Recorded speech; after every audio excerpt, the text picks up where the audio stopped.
Good morning, my friends. I hope you're all doing well and staying warm today, wherever you are.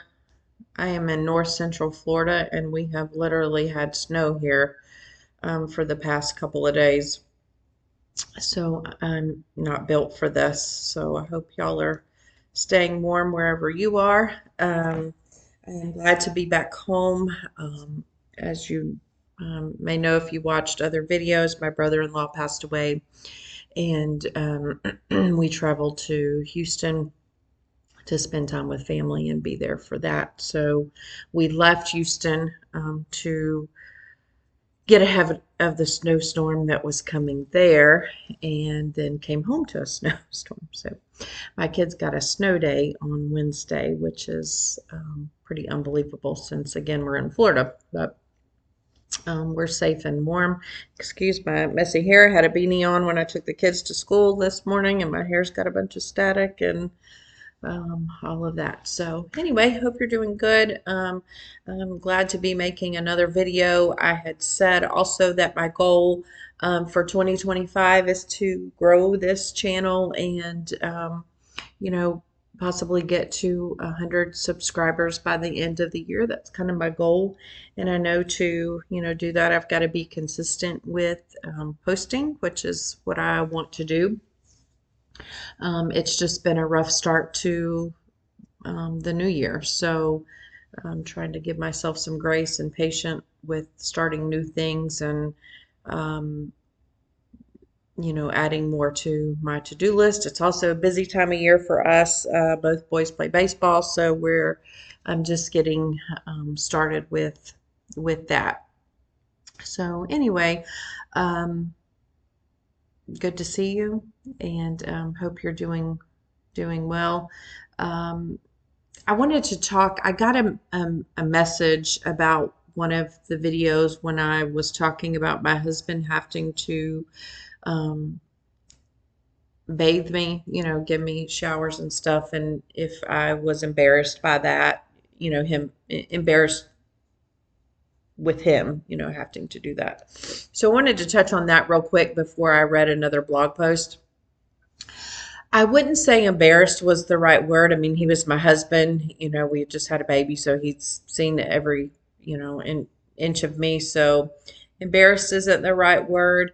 And I'm not even sure that I was ashamed um, of that in that moment, because I don't think I could process too far in that. My shame that I was feeling was mainly how I was feeling, not having that immediate, this overwhelming, oh, I'm a new mom and everything's great and I have this beautiful new baby, just all those things that you see in the movies and read about, people talk about. That's where my shame came from. Not necessarily that he was having to do, those things for me. He was a superhero for sure, um, in that time period. So embarrassed, no. And like I said, the shame that I was feeling wasn't even around that. It was more so just kind of the bond and connection that I felt like I was missing out with my son, because I was not emotionally and mentally, um, in a good spot. So I appreciated the question. Um, I'm here to answer any questions that you have about your journey, or just any questions that you're curious about. Again, I'm not a healthcare provider. I'll always, punt you back to your own healthcare professionals. This is just my experience, my journey, and just kind of, how I navigated. Also, I wanted to talk about it because we brought up the showers again. I am a big believer in, our senses affect our moods, whether it's, the taste of good food, or music that we listen to, smells, cozy blankets, all of that can affect and help boost our moods. When I get off of work, I work from home. I turn on some classical piano music that I like to put on while I start cooking dinner. It kind of just transitions my mind from my workspace to, okay, I'm going to decompress and, cook dinner and, kind of put some calming energy, in the home. And it, kind of settles my mind down and gets my mind off of work. So, that's a way that I use my senses to kind of help. But another is, smell also. We did not have a big budget when we first had our son. My husband was working two jobs. It was, tough times for us. But when I started trying to think of things that I could do to make myself feel better, um, it was bath soap. And I love taking baths. I love girly lotions and soaps. And, I love all the girly face creams. And, I'm constantly trying different things and, makeup and all of that. But I started using Dove soap, the pink bar. It smells like roses. And when I got to the point where I was able to kind of, want to bathe by myself and, get myself together, I would wash my face with that. I'd wash my whole body with that. And it has this light rose scent. It's not very expensive. You can get a bar for a couple of dollars, and it just started making me feel good. Just that aroma of the steam of the shower and that floral scent just kind of made me feel good. So just keep that in mind. Find something. It doesn't have to be expensive. Like I said, it was a bar of Dove soap, but I use it still today. It just makes me, I like to start my day with that scent and, I bathe at night with it. So just keep that in mind. Find things that, your senses can kind of help boost your mood too. Whether it's a cozy blanket. And if you don't have the budget to go out and buy a new blanket, find a throw blanket that you have and, you know, uh, wash it with a new laundry detergent or a dryer sheet that might just make it smell a little fresher. If you like essential oils, find a new scent that, you could have in the home that, might make you boost your mood a little bit. So anyway, I just wanted to kind of put that out there. That was just something on my mind since I got the question about the showers. And again, I do appreciate that. Any questions that you have, leave a comment. I'm again still learning um, this YouTube business and how to, you know, navigate that. So, but anyway, um, I do appreciate that. So I think the last blog post that I read was Rule Breaker, where I talked about the rice cereal. So the next one I had up, looks like I wrote this January 29th of 2019. And it is called Escape Plan. So here it is. I mentioned in another post that I felt God chose the wrong mom for Hayden. As I sank deeper into my depression and farther away from reality, I came up with an escape plan. I just knew that Ben and Hayden would be better off without me, so I needed to leave and quickly.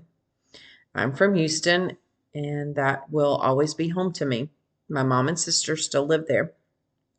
The crazy thing is, I didn't want to run to them. I loved them so much and didn't want them to be ashamed of me for failing at motherhood. I truly believe that God just made a mistake.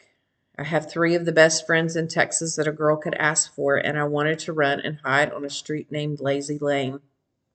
Lazy Lane held so many great memories for me, and I knew if I could just get back there, I would be safe. So my plan was to pack my car and head to Texas. This wasn't a plan to just up and leave in the middle of the night, but I wanted to tell Ben my genius plan. He looked at me and started to cry and said, "You are wrong. God doesn't make mistakes. He picked you and me to be Hayden's parents." Ben assured me that we would get through this together. I didn't know how, but in that moment, I knew I couldn't leave. As much as I wanted to run to Lazy Lane, Hayden needed me more. So the backstory to that is one of my best friends in Texas lived on a street called Lazy Lane. And that was just always a place for me in my 20s that, you know, made me feel safe and comfortable. And it was just a fun house to hang out at. And, um, just great memories there. So yeah, I just wanted to go there. I knew that Rosalie was my girlfriend's name, and I just knew that if I could get to her, she could magically fix, all my problems on Lazy Lane. Um, but I do remember that conversation with Ben, and I do remember him feeling kind of defeated, defeated in, man, I'm trying everything I know to help her. I'm I'm trying to do all the right things. I'm trying to say all the right things. And I just remember him feeling kind of defeated and helpless, after that. And I, man, I reading that blog post back, it kind of takes me back to that moment. So yeah, again, I never had any thoughts of harming myself, harming my child. He was well taken care of, but I just really did believe that he would be better off with somebody else as a mom. I believed that as much as I had prayed and wanted to be a mom, that this was a mistake. Now, of course, now I'm very strong in my faith, or strong in my faith then, but when you're going through postpartum depression, you don't have the capacity, or depression in general, you don't have the mental capacity to, or let me say, I did not have the mental capacity to lean on my faith. Looking back now, of course, I know God doesn't make mistakes, and God knew that Hayden was going to have struggles that I was going to be best suited for to handle. And God chose me. He didn't make a mistake. He chose me to be Hayden's mom. And I had prayed to be a mom. I'd prayed years to be a mom, suffered miscarriages, wasn't sure that that was, in the cards for us. So Hayden was a blessing to us, still is a blessing. And God knew that Hayden was going to have some health struggles that I was going to be best suited to handle. So yeah, so that was kind of I just wanted to be on Lazy Lane and you know be be away. I felt that Ben would you know be able to move on without me, and I could just run away and pretend like this never happened, and he could remarry and find a better wife and mom. Because not only did I feel like a failure as a mom, I felt like a failure as a wife in the sense that, you know, I I wasn't able to take care of my home, myself, um, cook meals, do all of the things. And here this man was working two jobs, and he needed taken care of too, and I could not do that. I could not give that to him. So, yeah, there was a lot of guilt with that too in that conversation. And I have said before, and I'll say again, sometimes in a situation, you need a hero. You need somebody to step up and be a hero for you. And he was that. I mean, he did the research to even figure out, okay, this is what's going on. This is what I think she has. Let's get to the doctor. Let's talk about it. Let's get some help. Let's, get some counseling. Let's get some medication. Whatever we need to do, let's get it done. And he was very proactive in that part of this postpartum depression. He just was. I mean, he took it upon himself to make the doctor's appointments. He took it upon himself to make sure I was eating and staying hydrated and, you know, taking care of myself as far as, showering and, he just was the hero in that time period. So I did not go to Lazy Lane. We did go and get help. I had the best OB doctor I at Shands in Gainesville. He was amazing, and he was so loving and compassionate, and made me feel seen and heard, and he normalized it. And I think that's really what I want to do with whatever video I post. I do want to normalize it because for me, I didn't feel like it was. I felt like it's something that us moms did not want to talk about because of the shame and embarrassment. Um, and so I do want to normalize it. It's a real thing, and it's okay to go through that. It's okay to talk about it. It's okay to feel all the feelings. It is okay to not feel those warm, fuzzy feelings that you see in the movies when a mom gives birth and they lay the baby on the chest and everybody's crying and her hair is perfect and makeup's perfect. And that was the delusion that I had, going into this. I told you I had a typed, laminated birth plan that went nothing on that birth plan came to fruition. I had emergency C-section, so I didn't, just nothing went to plan. So I think the more that we can talk about it and have conversations, it does normalize it. It makes other moms feel like, okay, it's, no, I don't have this great, like, oh, everything is wonderful and roses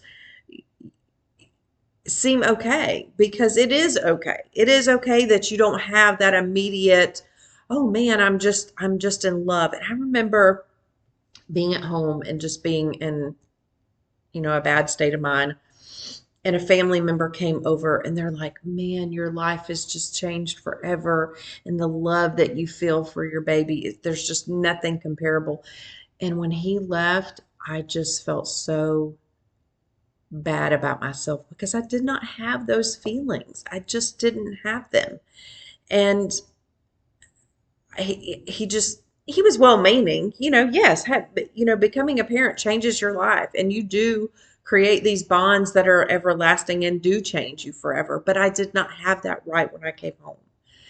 And I remember him saying that. I remember him leaving and me thinking, oh my gosh, there is something wrong with me because what he's talking about, I don't have. I'm not feeling that.